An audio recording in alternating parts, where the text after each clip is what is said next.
মুহূর্তে এত দেশ বিরোধিতা, বন্দে মাতরম বিরোধিতা, বঙ্কিমচন্দ্র চট্টোপাধ্যায় তো বিমলদা বিজেপির নয়, বঙ্কিমচন্দ্র চট্টোপাধ্যায় বন্দে মাতরম স্লোগান তো কোনো রাজনৈতিক দলের নয়। একটা পরাধীন দেশের যে স্বাধীনতা সংগ্রামের লড়াই, আমি এখনো বলছিলাম, চিৎকার করে যখন বলি বন্দে মাতরম, তখন এখনো মনে হয় যে প্রত্যেক শিরায় শিরায় যেন ধমনীতে একটা আগুন ছুটে গেল। এখানেও এত বড় অপমান, এত অবজ্ঞা। সমস্যা হচ্ছে ক্ষমতা যখন একদল নির্বোধের হাতে চলে যায়, অশিক্ষিতের হাতে চলে যায়, মূর্খের হাতে চলে যায়, টপ টু বটম মূর্খরা সমাজকে, রাজনীতিকে, ক্ষমতাকে, প্রশাসনকে নিয়ন্ত্রণ করতে শুরু করে, স্বর্ণালী তখন এটাই ঘটে। আমি কলেজ স্ট্রিটে নিয়মিত যাই। কলকাতা বিশ্ববিদ্যালয়ে আমি যখন পোস্ট গ্র্যাজুয়েটে পড়াশুনো করতাম তখন কলেজ স্ট্রিটে ক্লাস হতো, পরে ওটাকে শিফট করা হয় আলিপুরে। আমি কলেজ স্ট্রিটে পড়াশুনো করেছি।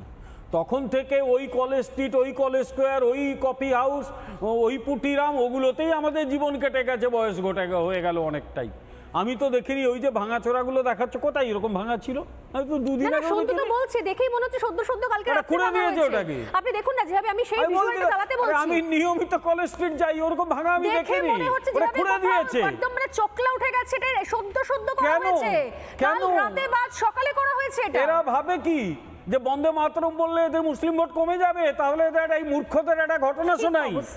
1906 সালের 20 মে বরিশালে নজিরবিহীন বন্দে মাতরম শোভাযাত্রা বেরিয়েছিল। 10,000-এর বেশি মানুষ অংশ নিয়েছিল। হিন্দু এবং মুসলিম সকলের কণ্ঠে ছিল বন্দে মাতরম। এরা কি ভাবে বন্দে মাতরম মুসলিমরা বলে না? বলে।